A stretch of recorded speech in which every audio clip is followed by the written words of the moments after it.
Naam, hujambo mtazamaji na karibu katika Mwanzo Habari siku hii ya leo ya tarehe 21 mwezi Disemba mwaka wa 2022. Tumekuandalia mengi kutoka hapa nchini Kenya na Afrika kwa ujumla, na ni taarifa ambazo pia zinakujia katika mitandao yetu ya Facebook na Twitter, tukipatikana kama @Mwanzo TV. Sema nasi kuhusiana na taarifa hizi katika mitandao hiyo na pia katika mtandao wa @Victor Wanaswa. Tuanzie hapa nchini Kenya mtazamaji, na waziri wa elimu Waziri Machogu amesema kwamba watahiniwa wa mwaka huu wa 2022 wamefuzu zaidi ikilinganishwa na mwaka uliopita. Waziri huyo akizungumza alipotangaza matokeo ya mtihani wa KCPE mwaka huu, amesema kwamba watahiniwa wote ambao waliweza kufanya mitihani yao watasharti wajiunge na shule za upili mwakani. 4 points from 428 in 2021 to 431 in 2022. Another positive indicator of better performance by the candidates was in the mean average performance. The data analysis showed that more than half of all the candidates who sat the examination, that is 619,583 or 50.22%, scored between 200 and 299 marks, as compared with 578,106 or 47.17% who scored between the same marks in 2021. We are therefore very impressed with the KCPE examination class of 2022 for performing very well and raising the standards of the main.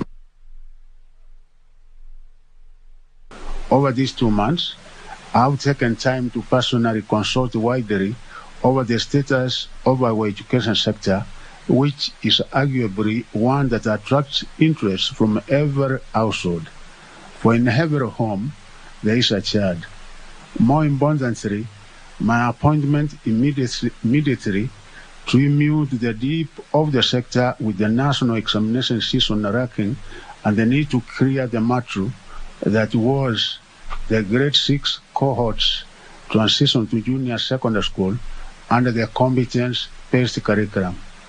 By good fortune, the head of state, in keeping with his promise as outlined in the education charter of Kenya Kwanza Manifesto, stepped in with a brilliant decision to appoint the Presidential Working Party on Education Reforms. By dint of the team's preliminary report, the President has already directed that the junior secondary school be domiciled in the existing primary schools. What did this masterstroke decision of President mean?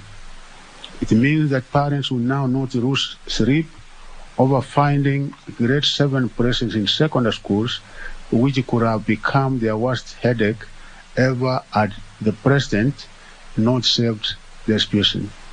Secondary schools will therefore expect to have a relatively peaceful path to the achievement of the 100% transition policy of government during the Form 1 admission next year. Amid the smooth administration of the national examinations for 2022, I have, together with my top administration, subjected the sector into a quick. Tusalie hapo kwa hilo la mitihani ya kitaifa kwa darasa la 8 mtazamaji. Na wakati huo Waziri Machogu ameagiza baraza la mitihani nchini Kenya NEC kupakia matokeo ya wanafunzi wa gredi ya 6 ukipenda KPSEA katika tovuti ya shule tofauti kufikia mwezi Januari mwakani. Waziri huyo amesema kwamba hatua hiyo itasaidia kuweza kutoa taswira ya zile changamoto ambazo wanafunzi waliweza kupitia katika maeneo mbalimbali nchini Kenya.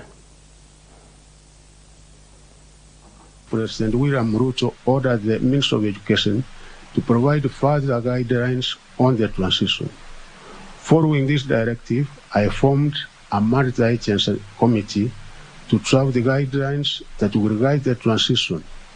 Specifically, the committee is expected to draft the guidelines that will effectively ensure a seamless transition from primary school grade 6 to junior secondary school, facilitate effective leadership and management of junior secondary school, promote consistency in the implementation of the junior secondary school curriculum, including teaching and learning and assessment, ensure the provision of adequate, appropriate, and safe physical infrastructure and a learner-friendly environment for all learners, including those with special needs and disabilities.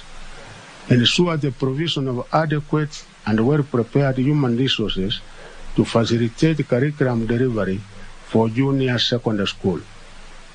Finally, outline the roles and the responsibilities of key stakeholders in the implementation of the various components of junior secondary school. I expect to hold a meeting with all stakeholders in January 3rd, 2023 to consider and release the guidelines so they can provide a roadmap to all players as they prepare for the junior secondary school. Already the Kenya Institute of Curriculum Development has released the grade 7 curriculum designs and instructional materials for use at the junior secondary school level. Arising from the Presidential Directive and cascaded to the Kenya National Examination Council, by myself, the Kenya Primary School Education Assessment will not be used for placement of the runners in the junior secondary school and the teaching. As is the government tradition, all the candidates whose results I'm releasing today will be admitted to Form 1 under the 100% transition policy. There should be no case of any parent or guardian keeping their children at home when admission to Form 1 are opened up, as this is against the constitutional requirement. Since the country experienced the COVID-19 pandemic, which occasioned a prolonged close of schools, the government has been running a heavily constricted and reorganized school calendar in a spirited attempt to restore the normal term dates. This reorganization of school term dates has come at a heavy cost to parents in terms of pressure to clear school fees within short intervals, teachers having heavy workloads, while runners have had to cover more content within extremely short time. I wish to particularly single out the 2022 KCPE cohort, whose examination results we are releasing today. When COVID-19 hit our country in March 2020, the cohort was in Standard 6 and only resumed their classes upon the full reopening of schools in January 2021. Between January 2021 and November 2022, just 23 months, this cohort has managed to cover 3 school calendar years. This is astonishingly incredible. In fact, the cohort covered their grade 8 school calendar in just 6 months, having joined in June 2022. In between, the country went into a general election that also occasioned an unnecessarily long half-term break, besides the confusion and anxiety associated with such a national exercise. Please join me in celebrating our 2022 cohort of KCPE. Ladies and gentlemen, I wish to thank all the stakeholders, especially parents and teachers, for withstanding the financial and the teaching pressures, respectively. They came with their shorter school terms as forced upon us by the COVID-19 pandemic. Thanks to all your concerted efforts, we will from January 2023 revert to our normal school calendar. The Ministry is determined to place the 2022 KCPE candidates in secondary schools as soon as possible to give parents adequate time to prepare them for their admission to Form 1. The actual Form 1 selection exercise for all categories of schools will be concluded on January 16, 2023. A total of 1,200,000 233,852 candidates sat their 2022 KCPE examination in 28,408 centers across the country. These candidates will be allowed to start their secondary school journey as they have all qualified to be admitted to Form 1. Congratulations to the class of 2022 for your spirited academic campaign that defied the triple challenge of... Na imekuwa furaha isiyokuwa na kifani kwa wanafunzi waliofuzu vyema katika mtihani huu wa KCPE kote nchini Kenya. Katika kaunti mbalimbali, sherehe zilitanda katika shule ambazo zimeweza kuandikisha matokeo bora.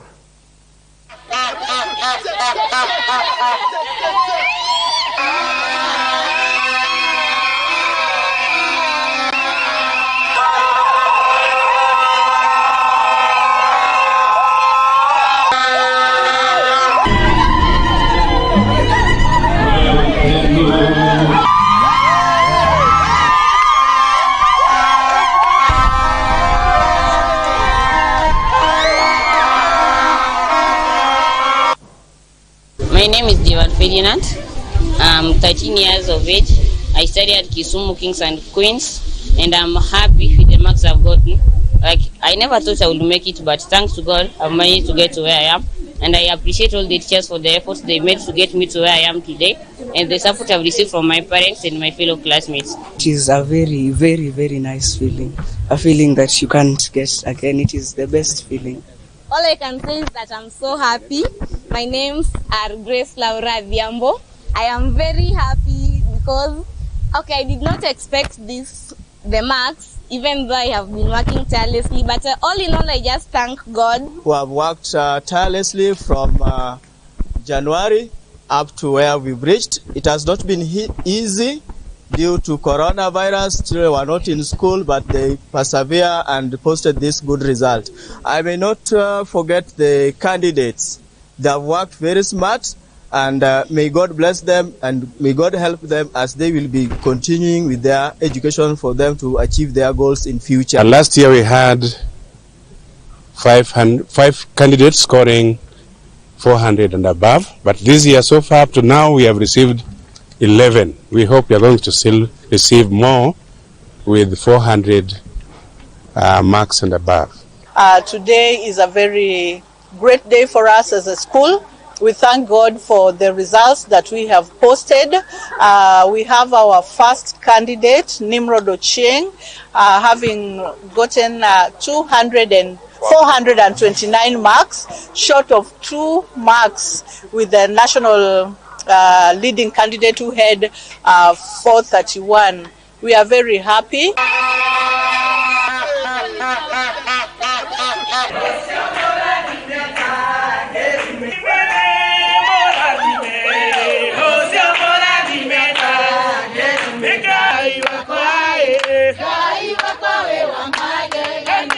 Niko na furaha siku ya leo kwa kufikisha target yangu. Sikuwa naona kama hii kitu ingekuwa possible, lakini I thank the teachers, the director, all the people that we learn with them. I thank them for their fully supported me even the times when I am likely to give up. I thank them for they have been with me, showing me everything that I want. I thank them, even the teachers, full support. First, our class teacher, I thank him for the full support, advice he has given us from term 1 up to term 3. It is him that he has enabled us to pass, to have get a good mini score. I thank him, and lastly, I thank God for this wonderful gift he has given me. He has given me a nice mark, so that I thank him. For now, now, I just feel so happy. I wasn't expecting a 409 since life has been ups and downs. Term 1 was just ilikuwa too hectic for me. Term 2 I started catching up. Term 3 ndio sasa nikapata ile motisha ya kupata marks nzuri, and in my life ahead after I finish school I'm expecting to become a pediatrician. mkuu shule ya Winners Kimana. Ninashukuru Mungu kwa sababu ya siku ya leo ambayo ametutendea makuu, hasa kwa sababu ya huyu kijana ambaye anaitwa Isaac Mutua. Huyu kijana amekuwa mwanafunzi wangu, mimi nimekuwa head teacher wake na pia mwalimu wa science, na leo niko na furaha kwa vile ametufanyia. Huyu kijana alikuja siku moja akalemewa na karo katika shule hii, mama yake akakuja akiwa na nia ya kumhamisha. Baada ya kushirikiana na director, tukakuwa na yeye, tukamsomesha, na ninashukuru director maana alikubali tulipomuomba kumshikilia, na leo ametufanyia shule yetu kufurahia kwa sababu ametupatia alama mzuri. Tunamshukuru na pia tunamshukuru Mungu. Asante. Mimi ndio mzazi wa Isaac, na nashukuru Mungu ni kwa sababu ya Mungu ambaye amemtendea, amempa kupata hiyo alama. Nimemsomesha na shida mingi sana tu, na vibarua hapa na pale na shida, mpaka ikafika mahali nikaendea mwalimu nikamulilia, na hakika mwalimu alinisikia na akaweza kunisaidia mahali alinisaidia, na shukuru sana kwa director, nasema ni asante sana, na Mungu akamsaidia kutokana na hiyo shida yote, akaibuka kuwa mshindi mkubwa hivi. Asante Yesu, nashukuru Mungu sana. Ni kwa sababu ya hiyo. Nashukuru Mungu kwa ajili ya matokeo ya KCPE, hasa kwa huyu kijana kupata 416. Najua ni kwamba ni Mungu. Kuna wakati mama yake alitaka hata kumuondoa ampeleke shule zingine, lakini nikamwambia tutasaidiana, na kwa hakika tumesaidiana na mzazi. Nimeweza kumsaidia kumlipia umbali huo class 7 na 8, na ninashukuru sababu amekuwa mshindi katika hii shule. Nashukuru Mungu kwa sababu pamoja na kwamba nimemsaidia, msaada wake bado ungalipo, na Mungu ataleta watu na wataendelea kumsaidia. Kwa hivyo ninaomba kwa watu wa nia njema, wakipatikana tu wasaidie huyu kijana, maana ana future very bright ambayo. Tuachane na masuala ya matokeo ya mtihani wa kitaifa na kuangazia sasa masuala ya lishe. Serikali, mashirika na wadau wengine wamehimizwa kuunga mkono ili kuhakikisha watoto wadogo, akina mama wajawazito na wale ambao wananyonyesha wanapata lishe bora ili kuzuia magonjwa yanayotokana na ukosefu wa lishe bora. Ripoti ya hivi punde inaashiria kuwa watoto milioni 1 na akina mama 135,000 wanakumbwa na utapiamlo kutokana na ukosefu wa lishe bora kote nchini Kenya. La kuangazia lishe bora la PAM limezindua kampeni ya kupambana na tatizo la utapiamlo ambalo linakumba watoto milioni 1 na akina mama 135,000 kote nchini. Akizungumza wakati wa uzinduzi huo, mkurugenzi mkuu wa shirika hilo Nicholas Oteko amewaomba wadau, mashirika na serikali kujitokeza na kutoa mchango wao ili kuwafikia watu hao na kuwapa msaada wa dharura. Bora kwa siku 1000 kwa kuzaliwa, yani kwa mtoto asipopata lishe bora kwa siku 1000 anakuwa na matatizo. Ndiposa tumesema siku ya leo kwamba kama kila Mkenya atajaza sahani moja ya chakula, hii issue ya malnutrition itakuwa history. Na zaidi hapo pia tulikuwa tunasema tutakuwa tunafanya kazi pamoja na serikali, na tunataka ile Maputo Declaration ya 2003 ikuwe implemented, ile ambayo ilisema 10% ya bajeti iende kwa kilimo. Hali iliyopo kwa sasa, hatuwezi waachia mashirika yasiyo ya serikali peke yao, hatuwezi waachia serikali peke yake, hatuwezi waachia UN agencies ni washughulike na issue ambayo iko at hand. Watu wanaumia, wamama wanateseka, watoto wadogo wanaumia sana. Kwa hivyo tumesema lazima we have to save lives za watoto wadogo ambao wanaumia kutokana na hii hali ya kutokupata lishe bora. Ndio hiyo siku ya leo tumeamua kwamba to launch here one plate campaign for the 1 million children who are malnourished, 135,000 pregnant and breastfeeding mothers. Kilifi County tunaangalia maeneo ya kwanza ya Marafa, Magarini, Mariakani. Hizi sehemu zimeathirika sana. Na kando na Kilifi County, hatufanyi Kilifi peke yake, ni tuseme ni semi-arid areas, certain semi-arid areas. Kwa hizi counties ambazo zimeathirika, ni Kenya mzima, sio Kilifi. Lakini tumeamua tu kuja kuilaunch ni Kilifi. Ni Kenya mzima ambayo imeathirika na tatizo hili. Kwa wakati huu sasa tunawapatia hiyo supplement, tunawapatia unga, tunawapatia maragwe na senti kidogo ya kujisaidia. Mkurugenzi huyo vilevile ameitaka serikali kuwekeza zaidi katika ukulima ili kuikwamua taifa hili kutokana na tatizo la njaa. Jen Alaka, mama mwenye umri wa miaka 21 na mwenye watoto wawili, ameelezea masaibu wanaopitia pamoja na wanawe, ila anashukuru msaada mkubwa anaopata kutoka kwa familia yake licha ya kupata watoto wote wawili akiwa shuleni na kulazimu kuacha shule kuendeleza uzazi. Huwa natoka hata kibarua na huyu mchanga naenda tafuta kazi yenye napata na inashughulika hapo nyumbani. Hizo ndio changamoto ninazopitia hapo nyumbani. Na bado ninaishi na familia, sijaoleka. Bado niko nao hapo kwa wazazi wangu. Mimi nina miaka 21, huyu wa kwanza ana miaka 2 na mimi huyu ana miezi 5. Ukosefu wa chakula ni vile bado baba anatafuta na mama anatafuta. Pia mimi nawasaidia, lakini huwa tukikosa ninaketi. Nashukuru, lakini hawa watoto hawatakosa. Fadhali sisi tukose lakini watoto wasikose. Sasa huwa tukipata tunashukuru, tukikosa pia tunashukuru. Maisha yake mama Jen Alaka yanafungamana na yale ya mama Zawadi Chengo mwenye umri wa miaka 21 vilevile na mwenye watoto wawili, ila masaibu yake ni makuu zaidi, kwani inamlazimu kutafuta vibarua vya kufulia watu ili kuwalisha wanawe. Akina mama hawa sasa wanawaomba wahisani kujitokeza ili kuwapa msaada wa dharura wanaohitaji, wakisubiri mwanga wa maisha kuwamulika katika siku za usoni. Kuna huu first born wangu, mambo ya school fees nalipa mwenyewe. Pata kazi ya kama kufulia vile, nitoke nikafulie mpate za kumlipia school fees. Kama sina baki nyumbani, nikipata nenda naye kuongea na walimu. Inelewa anaingia shuleni anasoma, narudi nyumbani hivyo hivyo. Lakini mamangu aliusa na babangu hapo kwao. Niko wadogo wangu wawili wanasoma, lakini wao nao wanapitia changamoto sana. Mmoja class 6, mmoja hapo class 1. Wanapitia changamoto sana na wao kuna kazi ya nyumbani, kazi ya nyumbani. Kwa na mimba ya huyu mtoto nilibeba kwa shida sana. Nilikuwa nakula asubuhi, mchana sipati, jioni nikipata nakula, nikikosa na lala. Niko na watoto 3 na wazazi wangu pia na mamangu, dada zangu. Kwa sababu mamangu alikusana na babangu, kwa hiyo mama pia ananiangalia mimi, dada zangu ananiangalia mimi.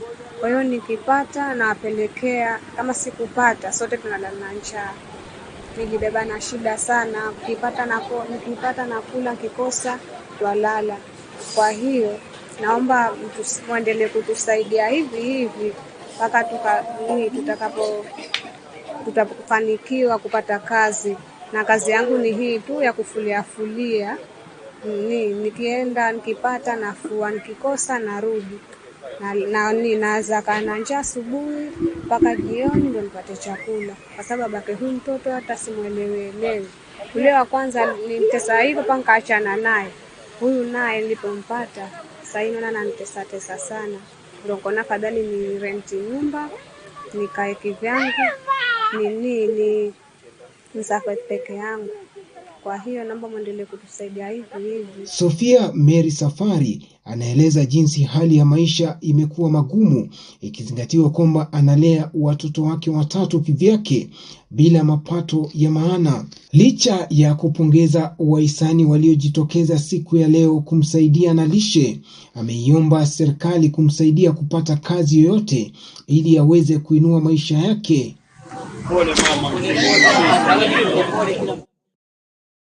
Na waziri wa jinsia na masuala ya umma Aisha Jumwa sasa yuko huru. Hii ni baada ya mahakama kuu kuweza kutupilia mbali kesi ya mauaji ambayo ilikuwa inamkabili. Mahakama kuu ya Mombasa imesema imelazimika kufanya hivyo baada ya kukosa ushahidi wa kutosha kuashiria kwamba Aisha Jumwa alihusika katika mauaji hayo.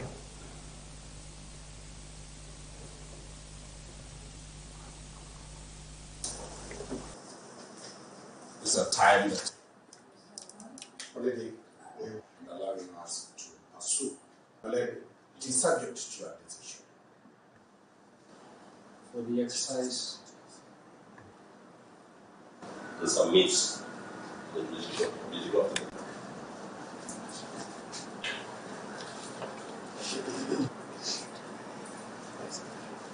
Which I did is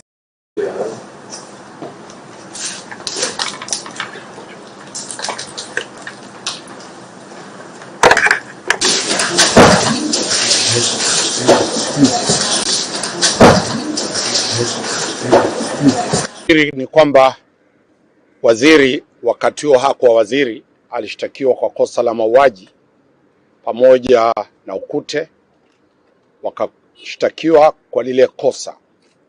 Baada ya kushtakiwa kwa lile kosa, tuliweza kupewa stakabadhi ambazo zinaelezea ushahidi uliomo.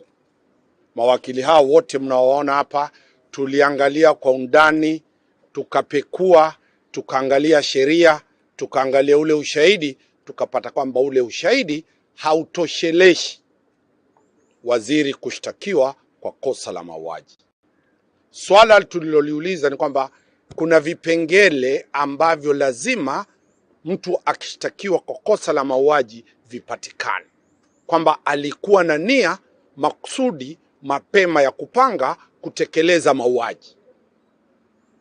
Waziri ilipatikana kwamba hakuwa pale. Ilikuwa ni sadfa kwamba kulikuwa na mkutano wa kisiasa, naye wakati huo akiwa mwakilishi wa eneo bunge lile akaenda pale. Kwa hivyo hakuwa anamjua aliyeuawa, hakuwa amepanga njia zozote zile. Tukaandika barua kuonyesha kiongozi wa mashtaka upande huo. Jambo la pili ambalo ni lazima ni kwamba lazima kuwe ule ameshtakiwa ndiye aliyemuua, na ile silaha zana ya mauaji ipatikane. Basi tuliweza kuonyesha ule Director of Public Prosecution kwamba waziri tangu azaliwe hajawahi kuwa na bunduki. Hajui kupiga risasi kwa bunduki ya serikali ama bunduki yake binafsi ama bunduki yoyote ile. Kwa hivyo yeye, thank you very much. Sawa sawa. Karim, happy birthday, Your Excellency, the President of the Republic.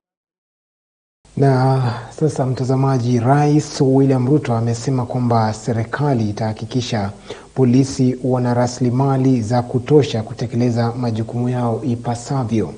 Rais Ruto ambaye ameyasema hayo wakati wa ufunguzi rasmi wa chuo cha kitaifa cha uongozi wa polisi eneo la Ngong, kaunti ya Kajiado, amesisitiza kuwa serikali pia itajitahidi kuboresha mazingira ya kazi ya polisi nchini Kenya.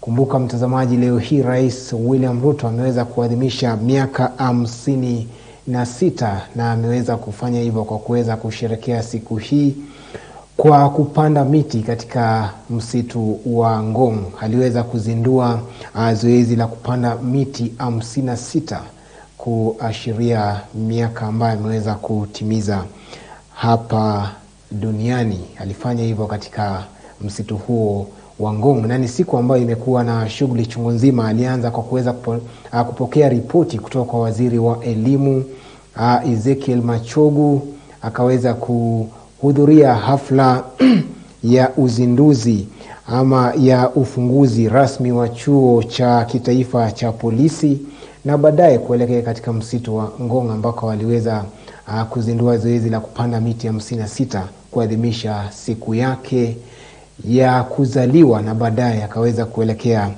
jijini Nairobi ambako aliweza kukutana na wanachama wa UDA ambao walifeli katika uchaguzi wa Agosti mwaka huu wa 2022. Na kufikia hapo mtazamaji, sina la ziada ila kuhitimisha Mwanzo Habari kwa siku hii ya leo, ikiwa ni tarehe 21 mwezi Disemba mwaka 2022. Tunahesabu takriban siku 4 hivi kabla ya siku kuu ya Krismasi. Kwa niaba ya wote ambao wamechangia kwa njia moja au nyingine kufanikisha matangazo haya, Mimi naondoka, ila na kuacha na makala spesheli ya simu yangu ambao leo hii anaangazia masaibu ya wakazi wa Tanzania ambao wameweza kufurushwa katika ardhi yao na serikali ya Tanzania.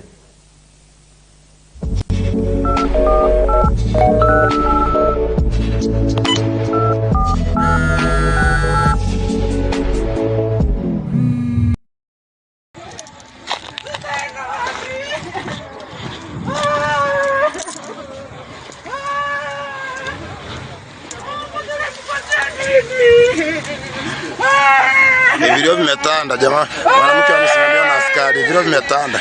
Bomoa ya mtaa kwa mtaa. Ni bomoa ya mtaa kwa mtaa. Zinavyoangusha majumba. Anapeleka wapi watoto? Anapeleka wapi watoto? Anabomolewa huko mji. Anapeleka watoto, ni sawa kweli? Anapeleka wapi watoto? Tutafute sehemu nyingine, kama nitegesho muhamishie. Apeleka wapi watoto?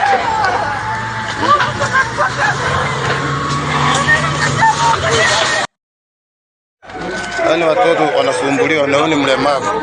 Anaambiwa tolewe nyumba ivunjwe. Mlemavu anaambiwa tolewe nyumba ivunjwe. Hapa mzee wangu nichukue pesa. Hiyo ni nyumba inataka kuvunjwa. Na mtoto anaambiwa tolewe na nyumba zijalipo. Tolewe vitu vivunjwe. Na ukiulizwa unaambiwa ni maelekezo kutoka kwa mama. Hivyo kiongozi yote, hata wa rais, ni wananchi wanamweka madarakani. Kwa nini mnatumia nguvu kubwa hivyo ndugu yangu? Mnadai kwamba ni Mama Samia. Acha kumharibia Mama Samia jamani. Mama Samia anapenda wananchi wake wanyonge.